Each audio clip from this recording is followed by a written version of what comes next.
어떤 교회가 좋은 교회입니까? 하는 질문입니다.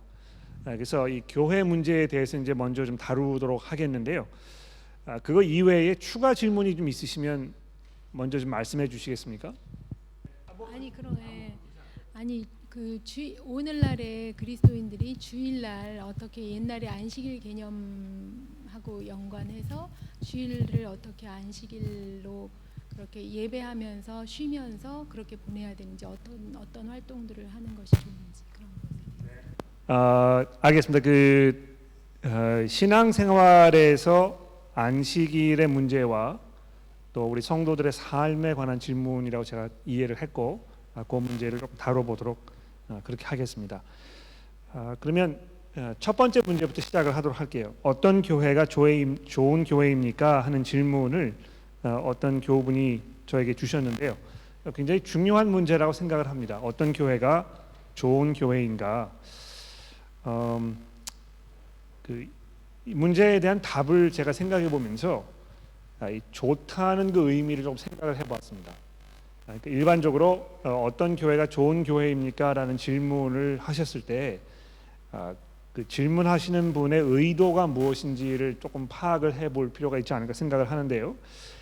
그 좋다고 하는 그 기준을 이제 어디에 두고 하는가 뭐 이런 거를 우리가 생각을 해볼 수가 있겠죠. 어떤 분들은 자기 마음에 드는 교회가 이제 좋은 교회라고 이렇게 생각을 하실 수도 있을 것이고, 또 어떤 분들은 내가 가지고 있는 어떤 기준보다는 그래서 내가 가지고 있는 그 어떤 내 나름대로의 기준에 비추었을 때 좋은 교회는 이런 것일 것이다 하는 그런 기대를 가지고 계시는 분도 계실 것이고, 또 어떤 다른 분들은 나 말고 이제 어떤 그 외적인 기준을 두고 그 기준에 비추었을 때 이상적인 교회가 이제 이러이러한 교회일 것이다. 뭐 나름대로의 어떤 그 평가 기준이 있을 것 같아요.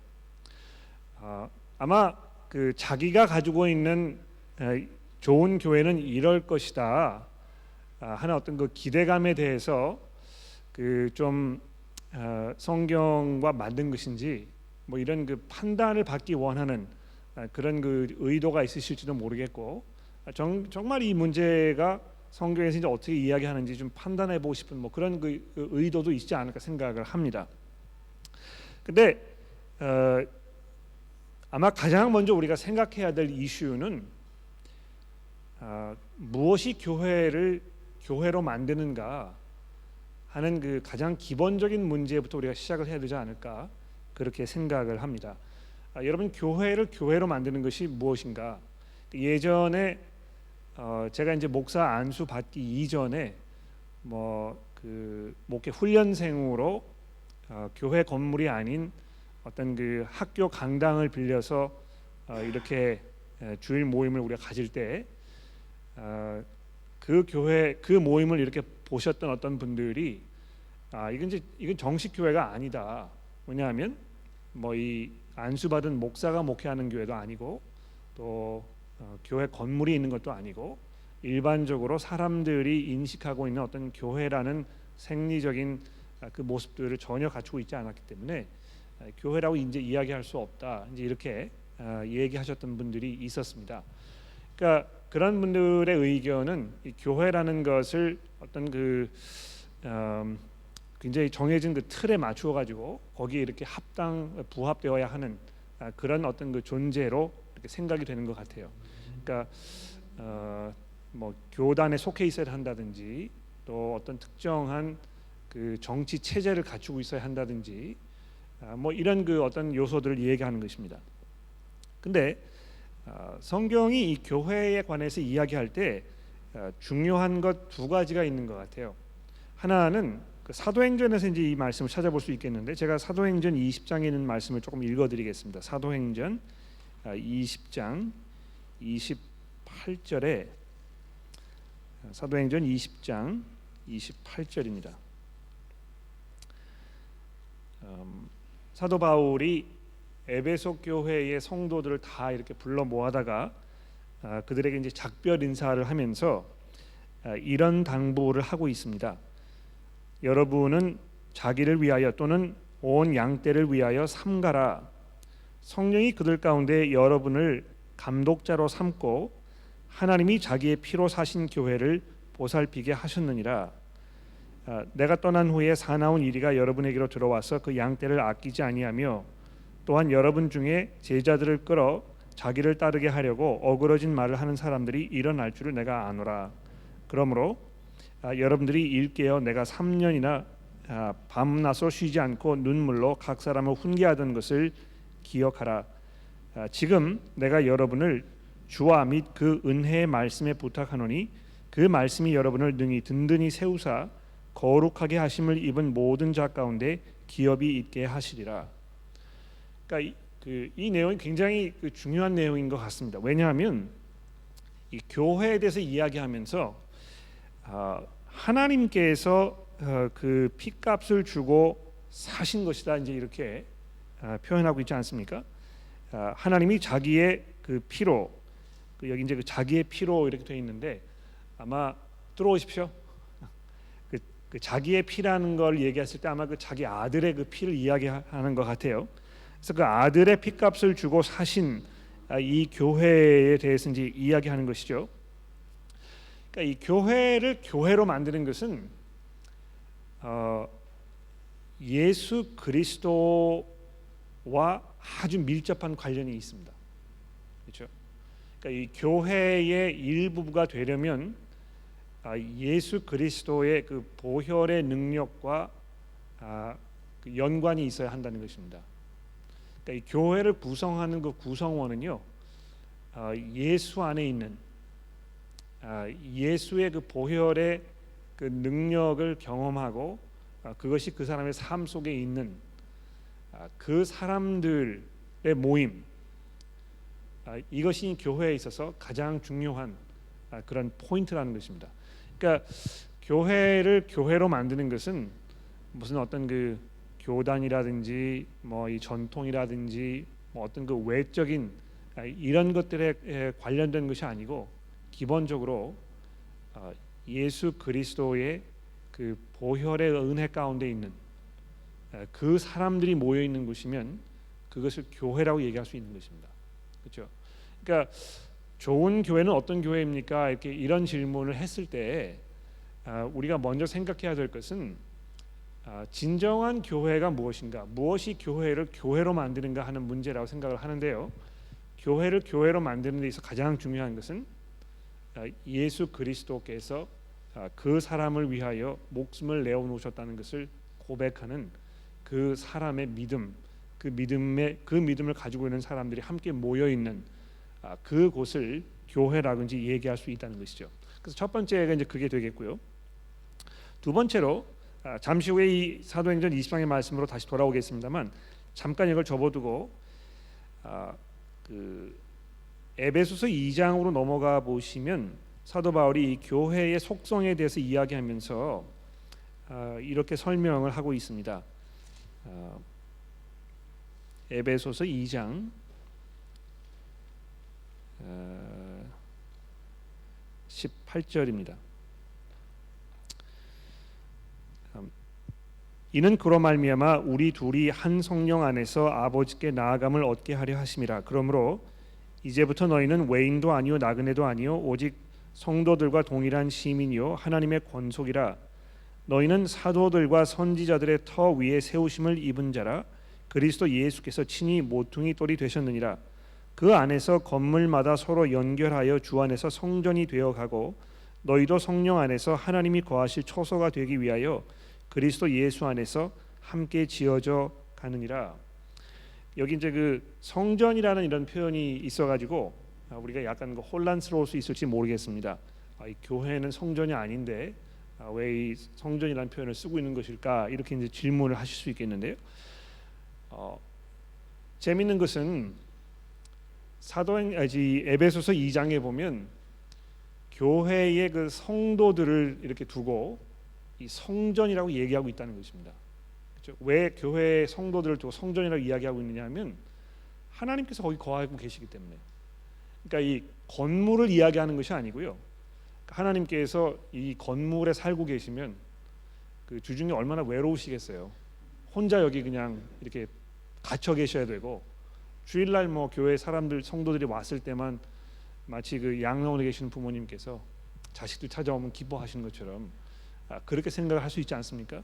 근데 그 건물을 두고 성전이라고 이야기하지 아니하고 그 성도들을 두고 하나님의 성전이라고 얘기하고 있는 것입니다. 그렇죠? 그래서 성도와 성도가 서로 만나고 거기에서 관계가 성립이 되고 그 안에서 서로 돌아보고 세워주고 말씀으로 서로 가르쳐주고 격려를 받고 하는 그 관계가 이렇게 형성이 되고 있을 때 그것이 이렇게 벽돌이 쌓이는 것처럼 이렇게 쌓여가지고 이 집을 지어간다 이렇게 지금 사도 바울이 이야기하고 있는 것입니다. 그래서 여기도 마찬가지로 무엇이 교회를 교회로 하고 있는 것입니까? 20절에 보시면 사도들과 선지자들의 터 위에 세우심을 입은 자라 그리스도 예수 안에서 친히 모퉁이 그리스도 예수께서 친히 모퉁이 돌이 되셨느니라. 그 안에서 건물마다 서로 연결하여 주 안에서 성전이 되어가고 너희도 성령 안에서 하나님이 거하실 처소가 되기 위하여 그리스도 안에 함께 지어져 가느니라. 그러니까 이 교회가 교회로서 해야 할 일이 무엇이냐 하면 성도와 성도가 하나님의 말씀으로 그러니까 이 모퉁이 돌이신 예수 그리스도를 중심으로 이 선지자들과 사도들의 그 터 위에 세워진 그 말씀에 의하여 서로 잘 격려하고 돌아보아주고 다져주고 이끌어주고 하는 이런 관계를 통해서 이 거룩한 하나님의 처소로 지음을 받아가는 이것이 이제 그 교회가 해야 할 교회 안에서 벌어져야 할 그 가장 기본적인 액티비티라는 것입니다. 그렇죠? 그러면 좋은 교회가 무엇입니까? 이렇게 질문을 하기보다는 교회가 해야 할 일이 무엇입니까를 물어보면 될 것 같아요. 그러니까 교회가 이런 일을 해야 하는데 그 일에 헌신되어 있지 않거나 그런 일이 이렇게 그 등한시되거나 그런 상황이라면 거기에 있으면 별로 그렇게 도움이 안 되는 것이죠. 그렇죠? 그래서 무엇이 교회를 교회로 만드는 것입니까? 이 예수 그리스도의 그 은혜를 고백하는 또 그분께서 우리를 사셨다는 것을 인정하고 이렇게 하는 사람들의 그 연합 그리고 그것을 함께 고백하는 사람들이 모여서 하나님의 말씀으로 서로 연결되고 지어져 가는 그것이 이제 교회 안에서 벌어져야 한다는 것입니다. 그러니까 오랫동안 신앙생활을 하면서 교회에 적을 두고 있었는데 교회 안에서 그러한 일들이 이렇게 연속적으로 지속적으로 이어지고 있지 않다면 그러면 뭐 내가 거기 속해 있지만 아무런 그 영양분을 공급받지 못하고 있는 것이고 또 내가 해야 할 일을 잘 못하고 있는 것이고 또 상대방도 역시 그에게 주어진 책임과 역할을 잘 감당하지 못하는 것이고 별로 건강한 교회라고 할 수 없는 것이죠. 그렇죠? 그러면 이런 일들이 벌어지기 위해서 그러니까 즉 여기 지금 이야기하고 있는 대로 그 건물마다 서로 연결하여 주 안에서 성전이 되어가고 성령 안에서 우리가 함께 거하실 초로가 되기 위하여 함께 지어져 가기 위해서 뭘 해야 되겠는가? 이건 뭐 아주 분명합니다. 성경에서. 그러니까 하나님의 말씀이 그 역할을 감당한다는 것입니다. 그러니까 제가 이런 이야기를 이제 종종 들어요. 말씀은 굉장히 좋은 것 같은데 그것이 그 성도들의 삶 속에 별로 그렇게 영향력을 발휘하지 못하는 것 같다. 그러니까 설교는 좋은데 성도들이 변화가 없다. 이제 그런 이야기를 가끔 듣습니다. 여러분들도 뭐 그런 이야기를 들으셨는지 모르겠고 또 그렇게 느끼시는지도 모르겠는데요. 우리가 한 가지 조심해야 될 것은 결과를 가지고 방법을 판단하는 것이 옳은 것이냐 아닌 것이냐 이거를 잘 한번 생각해 보실 필요가 있습니다. 결과를 놓고 이 방법이 잘 된 것이냐 그렇지 않은 것이냐 판단하는 것이 좋은 것일까요?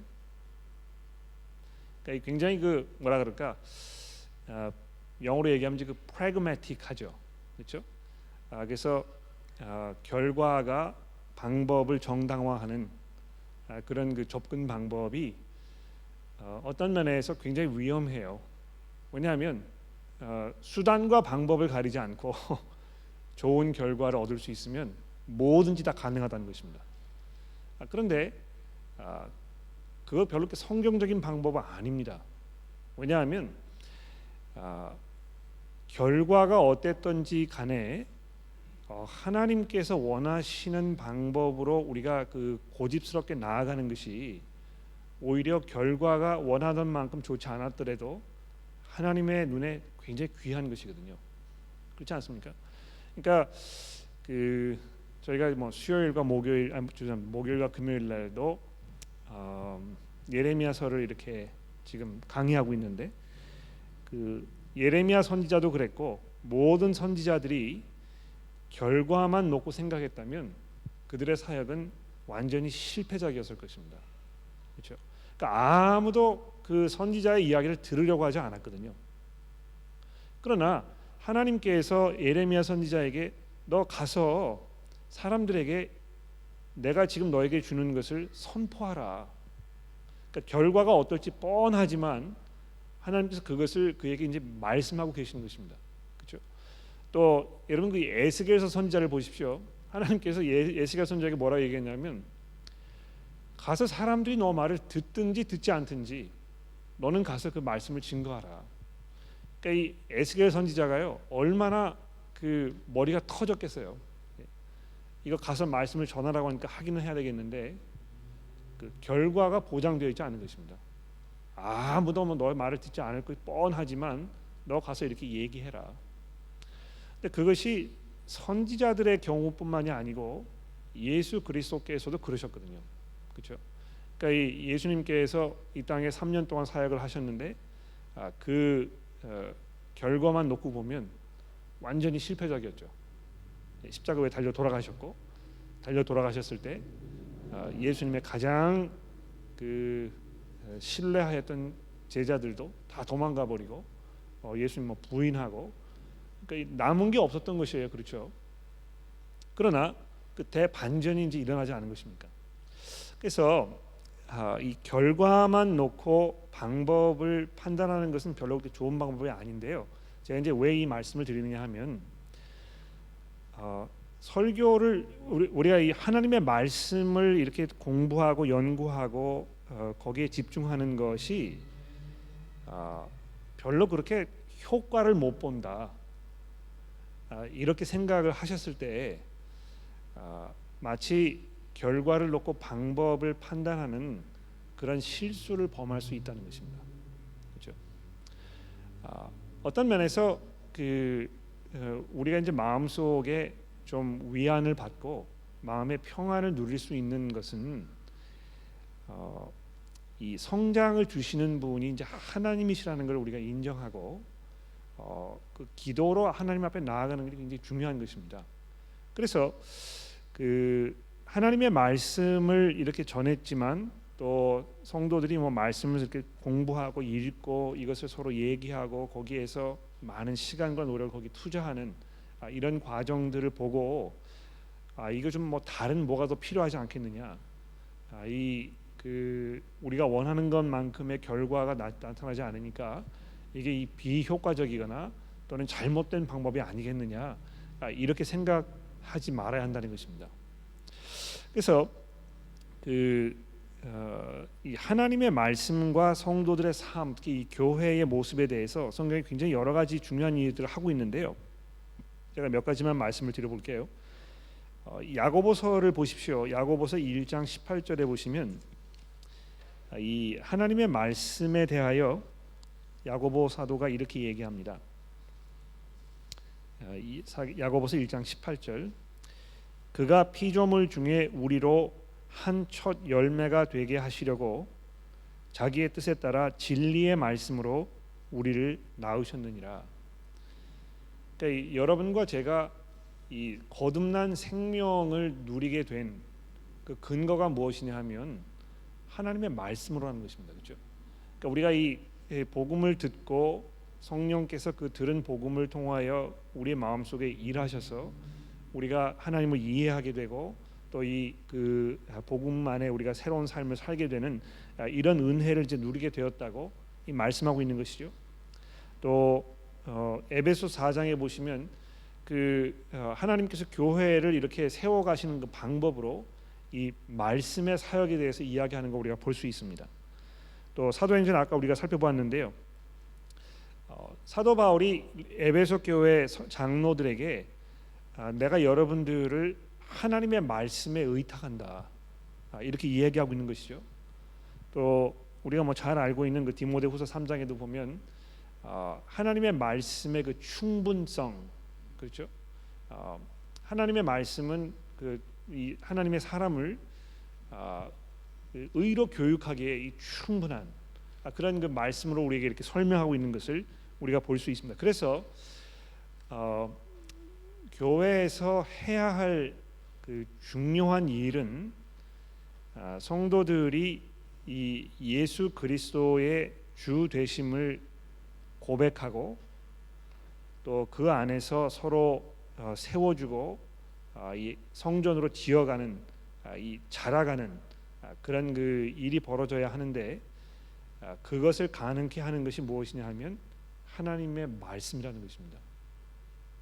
그러므로 이 교회가 교회로서의 역할을 잘 감당하기 위하여는 하나님의 말씀이 잘 선포되고 또 성도들이 그 말씀에 집중할 수 있고 이렇게 하는 것이 필수적이라는 것입니다. 그러니까 다른 것이 뭐 다 잘 되어도 그 말씀의 어떤 그 사역이 이렇게 잘 정리되어 있지 않으면 거기에서 하나님께서 원하시는 성장과 어떤 그 성숙을 기대할 수 없다는 것입니다. 그래서 그러면 뭐 성경만 이제 잘 우리가 이렇게 많이 연구하고 성경에 대한 지식만 많으면 그럼 뭐 좋은 교회라는 말씀입니까? 그런 이야기가 아닙니다. 왜냐하면 하나님의 말씀이 우리 마음속에 성령의 능력으로 잘 선포되었을 때 우리가 뭘 기대할 수 있는가? 하나님께서 그것을 통하여 우리의 삶을 변화시키시고 또 성숙하게 하시고 점점 그리스도를 닮아가도록 이렇게 일하신다는 것이거든요. 그러니까 우리가 생각하는 것만큼 빠른 속도로 눈에 확 드러나게 가시적으로 그런 결과를 가져오지 않기 때문에 이것이 좀 비효과적이고 비능률적인 방법이 아닌가 이렇게 생각하실지 모르지만 뭐 예수님께 말씀하셨잖아요. 하나님의 나라는 마치 겨자씨와 같다. 땅에 떨어져 가지고 이게 언제 자랄지 얼마나 시간이 걸릴지 아무도 알지 못하는데 어느 때인가 뒤에 돌아보니까 그 겨자씨가 거대한 나무가 되어가지고 거기에 많은 새들이 와서 앉아 있는 그런 모습에 대하여 예수님 말씀하셨다는 것이죠. 그래서 우리가 굉장히 끈기를 가지고 인내심으로 또 흔들리지 아니하고 믿음 가운데 기도로 우리가 해야 할 일을 잘 하면 그러면 되는 것입니다. 그래서 좋은 교회는 어떤 교회입니까? 뭐 이렇게 질문을 하면 글쎄 이 사람들이 어떤 기대하는 어떤 그 요소들이 이렇게 있을 텐데요. 그런 걸 이렇게 다 접어두고 정말 그 교회를 통하여 예수를 구주로 고백하고 그 안에서 사랑으로 연합하여 서로를 섬겨주는 그런 모습이 진행되고 있는가? 또 그런 결과를 얻기 위하여 선택한 그 방법이 하나님의 이 말씀을 신실하게 잘 선포하고 또 그 말씀을 믿음으로 받아들이고 그 안에서 교제하는 그런 모습인가? 이런 것을 우리가 판단해야 될 거라고 생각을 합니다. 여기에 대해서 뭐 추가 질문이 혹시 있으십니까? 네, 그러면 그 정도로 제가 하고요. 우리 박은우 교우님께서 이제 하신 두 번째 질문에 대해서 이제 몇 가지 말씀을 드려보도록 하겠습니다. 그 안식일을 성도들이 이제 어떻게 잘 사용해야 되겠는가? 그 질문이시죠, 맞습니까? 예. 우선 그 안식일과 주일을 우리가 구분할 필요가 있습니다. 그렇죠? 그러니까 이 성경에서 이야기하는 그 안식일은 하나님께서 뭘 의도하신 것입니까? 일 6일 동안 일하지만 6일 동안 일하던 것에서 쉬고 하루를 일반적인 생활 패턴과 완전히 다른 모습으로 지내는, 그걸 통해서 하루를 어떤 그 쉬는 그런 날로 하나님께 정하신 것입니다. 근데 굉장히 이게 절묘하지 않습니까? 왜 하나님께서 그렇게 하셨을까요?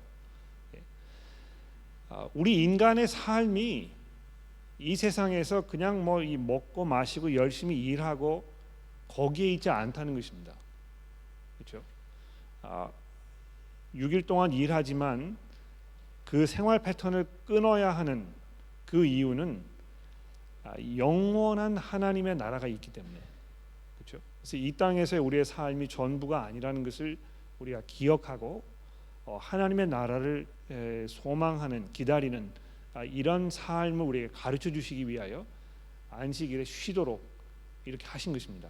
그렇죠? 그러니까 여러분 쉬는 일을 잘 못하시면 별로 경건한 삶을 살고 있는 것이 아닙니다. 그렇죠? 그러니까 저도 뭐 이제 그걸 잘 못하는데요.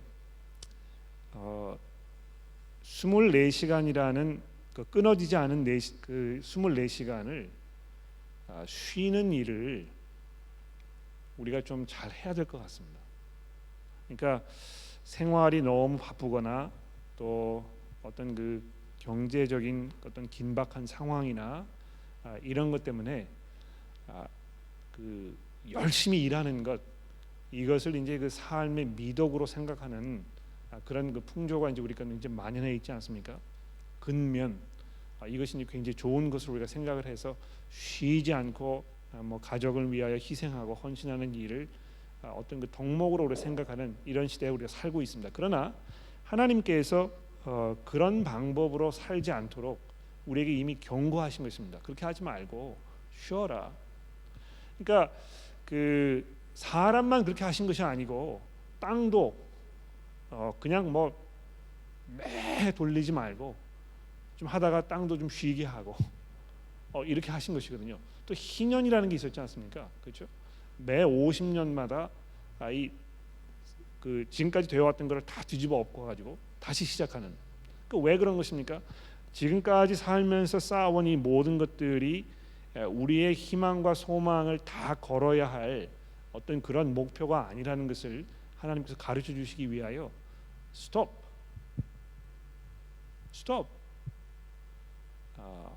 이렇게 하는 것을 가르쳐 주시는 것입니다. 그래서 그게 이제 안식일의 첫 번째 중요한 부분이 되겠고요. 그 다음에 말씀드리고 싶은 것은 그 히브리서의 말씀을 우리가 좀 봐야 되겠는데, 여러분 그 히브리서 4장의 말씀을 좀 보시겠습니까? 히브리서 4장.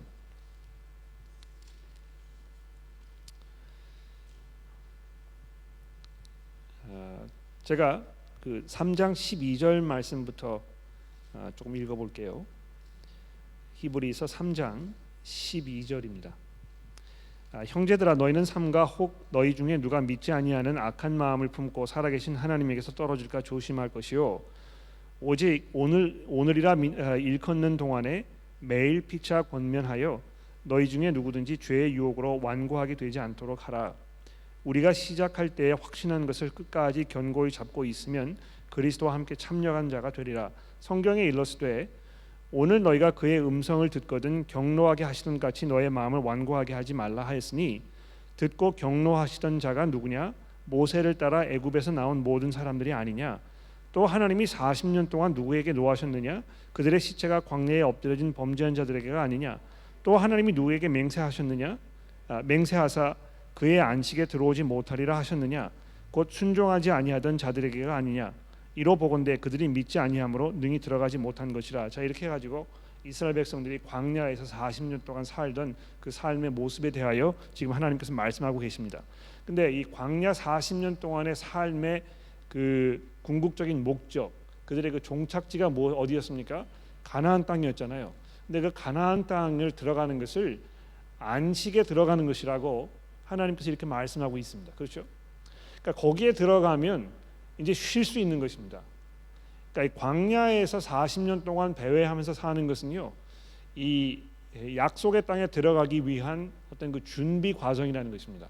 근데 광야에서의 삶이 종착역이 아니고 가나안 땅, 하나님께서 특별하게 마련해 놓으신 그 하나님의 은혜를 온전하게 누릴 수 있는 그 영원한 젖과 꿀이 흐르는 그 땅에 들어가는 것인데,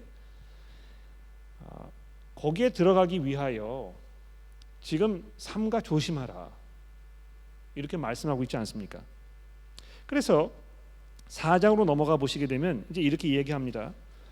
그러므로 우리는 두려워할지니 그의 안식에 들어갈 약속이 남아 있을지라도 너희 중에 혹 이르지 못할 자가 있을까 함이라. 그들과 같이 우리로 복음을 전함을 받은 자이나 들은 바 그 말씀이 그들에게 유익하지 못한 것은 듣는 자가 믿음과 결부시키지 아니함이라.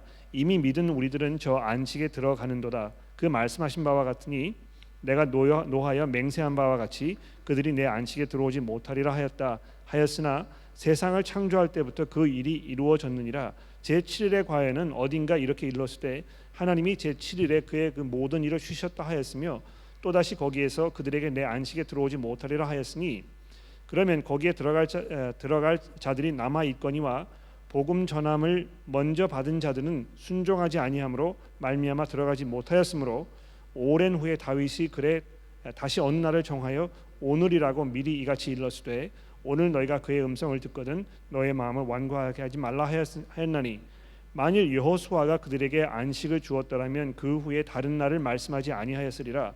그런즉 안식할 때가 하나님의 백성에게 남아 있도다. 이미 그의 안식에 들어간 자는 하나님이 자기의 일을 쉬심과 같이 그도 자기의 일을 쉬느니라. 그러므로 우리가 저 안식에 들어가기를 힘쓸지니 이는 누구든지 저 순종하지 아니하는 본에 빠지지 않게 하려 함이라. 그러니까 지금 뭘 얘기하고 있는 것입니까? 이스라엘 백성들이 안식에 들어가야 할 텐데 들어가지 못하고 불순종함으로 이 세상에서 광야에서 사라져 버리지 않았습니까? 그러니까 아직 여러분과 제가 이미 안식을 누리고 있지만 그러나 아직 안식에 들어가지 못했다는 것입니다. 왜 우리가 안식을 누리고 있습니까? 하나님의 그 복음의 은혜 가운데 있기 때문에. 그러나 그 복음의 은혜가 아직 우리에게 100% 완전히 주어지지 않았거든요.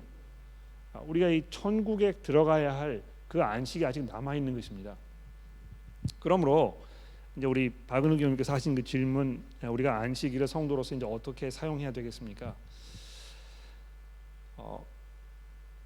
우리가 누려야 할 그 안식이 영원한 하나님의 나라에 있다는 것을 기억하는 것이 중요한 것입니다. 그것이 우리 삶의 궁극적인 목적이고 우리의 종착역입니다. 그러니까 그 안식에 들어가지 못하도록 우리를 막는 것, 장애물이 되는 것, 방해가 되는 것, 이런 것들 우리가 과감하게 던져버릴 수 있어야 하겠죠. 그렇죠? 그러니까 이 죄의 문제라든지 내 삶의 욕심이라든지 경건하게 살지 않게 하는 어떤 그 삶의 이런 그 중요한 것들, 이런 걸 우리가 내려놓는 것을 이야기하는 것일 것입니다. 그래서 안식일을 지키는 것은요, 우리 성도들에게도 지금 굉장히 중요한 일인데, 교회를 오는 것이 그러면 안식일을 지키는 것이냐? 그럴 수도 있고 그렇지 않을 수도 있습니다. 그렇죠? 그러니까 사실 저는 제가 이제 목사이기 때문에 주일날 제일 바빠요. 그렇죠? 근데 저뿐만이 아니고 교회에서 수고하시는 많은 교우 여러분들이 사실 주일날 교회 오시면 어떤 그 안식을 취하기보다는 더 이 몸을 혹사하시는 그런 경우가 상당히 많습니다. 그래서 이 육체적인 어떤 휴식을 취하는 것이 굉장히 필요한 것 같아요. 그러니까 이 어떤 그 바쁘게 돌아가는 육체적인 어떤 그 액티비티, 여기에서 그 패턴을 우리가 잠깐 끊고 우리가 좀 조용하게 또는 쉬고 이렇게 하는 것이 굉장히 필요할 텐데요. 그러려면 아마 일요일날 교회 오는 것을 안식하는 것으로 생각하면 좀 어렵지 않겠습니까? 예전에는 이 사회가 토요일날을 쉬는 일로 이렇게 삼아 주었기 때문에 토요일날 쉬는 것이 그래도 좀 수월했어요.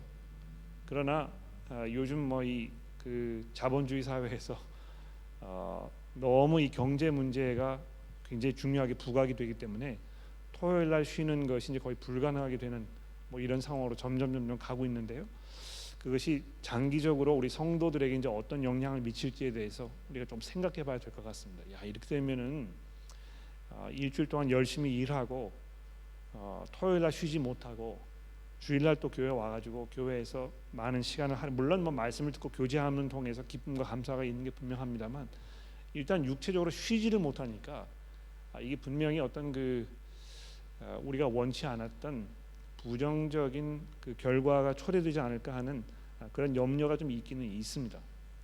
그래서 여러분이 이 기회가 되는 대로 쉬는 일이 굉장히 필요한 것 같아요. 그 안식일의 기본적인 목적이 쉬는 것이거든요. 왜 쉬는 것입니까?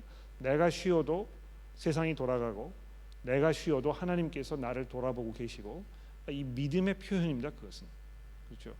그러니까 나는 토요일 날 일하지 않으면 도저히 우리 생계를 이어갈 수가 없다. 이제 이렇게 많은 분들이 염려를 하십니다. 물론 단기간으로 이렇게 놓고 보면 그것이 맞는 얘기인 것 같아요. 그러나 우리가 이제 장기적으로 어떤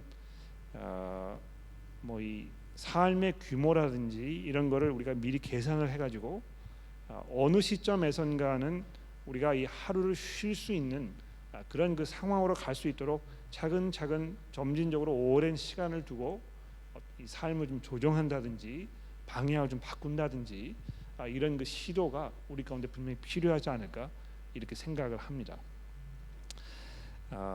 그래서 그 안식일을 지키는 것은 믿음의 표현이라고 생각을 하고요. 또 이 경건한 삶의 굉장히 중요한 일품이라고 생각을 하는데요. 교회를 오는 것이 꼭 안식일을 지키는 것이냐 하면 그렇지는 않다고 저는 생각합니다. 특히 교회를 출석하도록 만들기 위하여 안식일을 지키는 의미에서 교회를 나온다고 하는 것은 굉장히 율법주의적인 생각이 아닌가 그렇게 생각을 합니다. 그리고 한 가지만 더 말씀을 드리면 바울 사도가 이제 로마서 15장에 보면 이렇게 말씀하고 있습니다.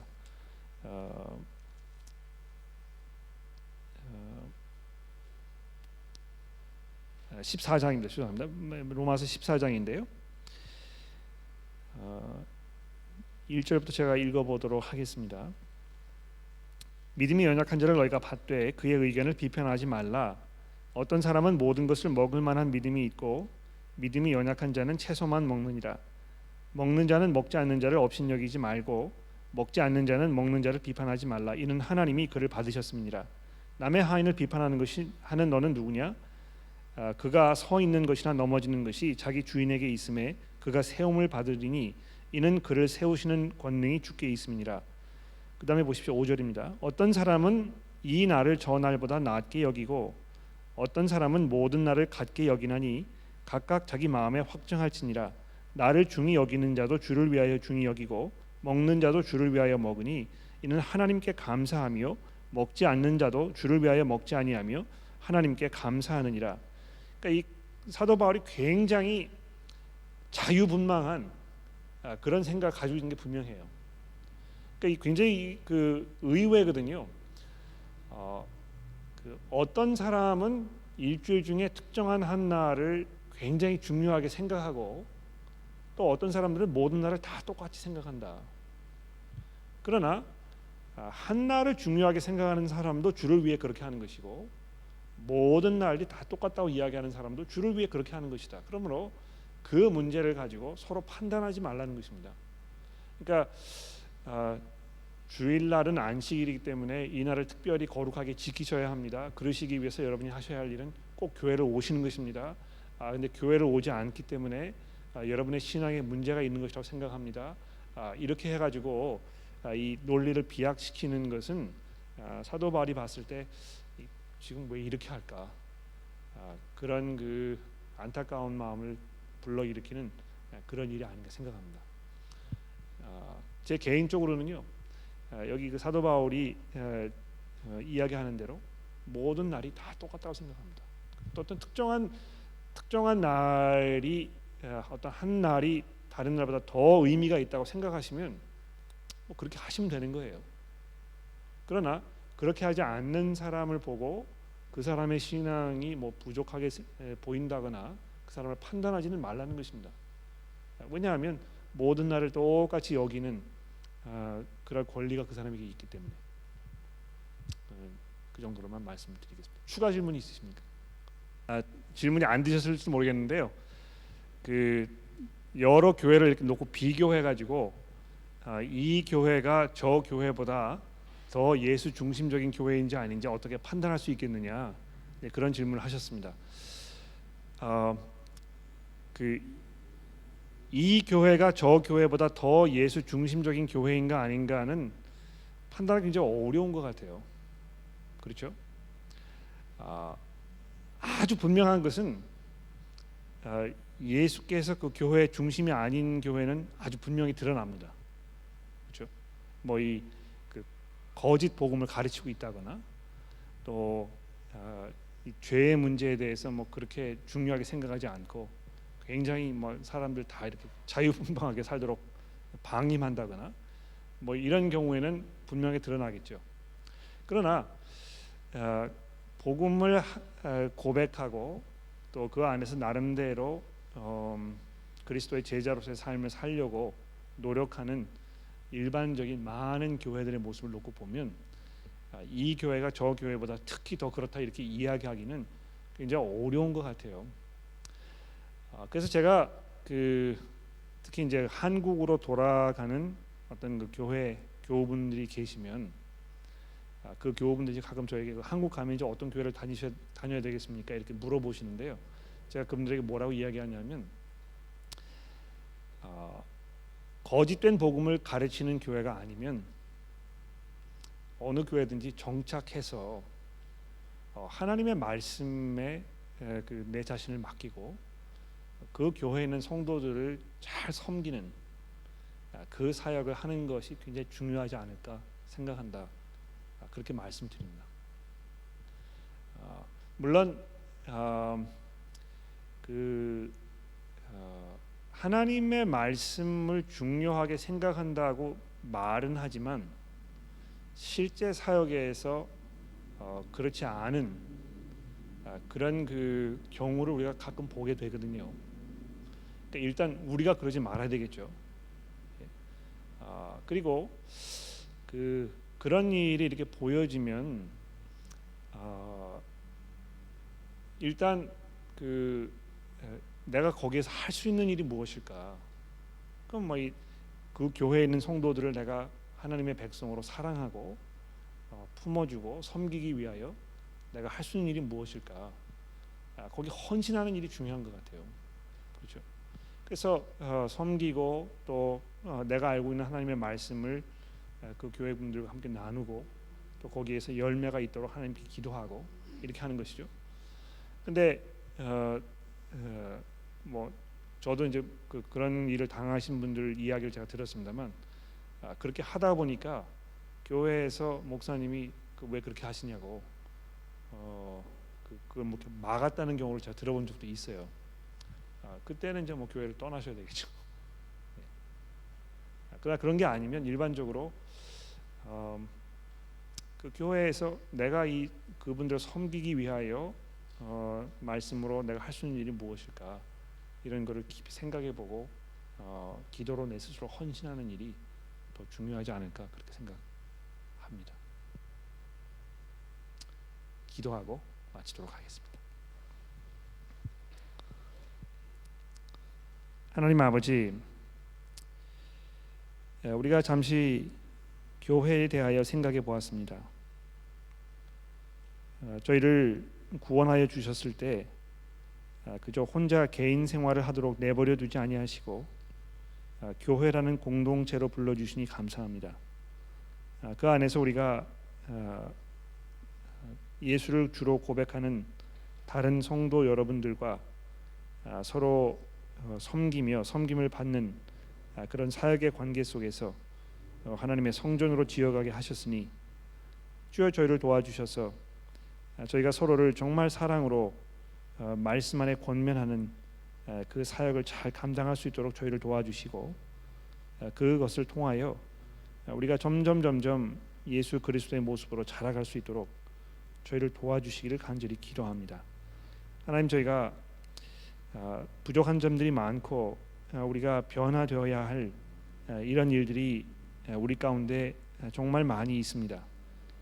우리가 자만하지 않게 하시고 또 다른 사람들 정죄하지 않게 하시며 우리가 정말 겸손한 마음으로 두려운 마음으로 하나님의 말씀을 사랑하고 또 그 말씀을 순종하는 그 길을 걷는 것을 즐거워하는 그런 성도들이 되도록 저희를 도와주시기를 기도합니다. 하나님, 저희가 그래서 정말 서로를 말씀으로 섬기고 우리 안에 그리스도의 형상이 온전히 이루어져가는 그런 은혜가 있어지도록 도와주시기를 예수 그리스도의 이름으로 간절히 기도합니다. 아멘.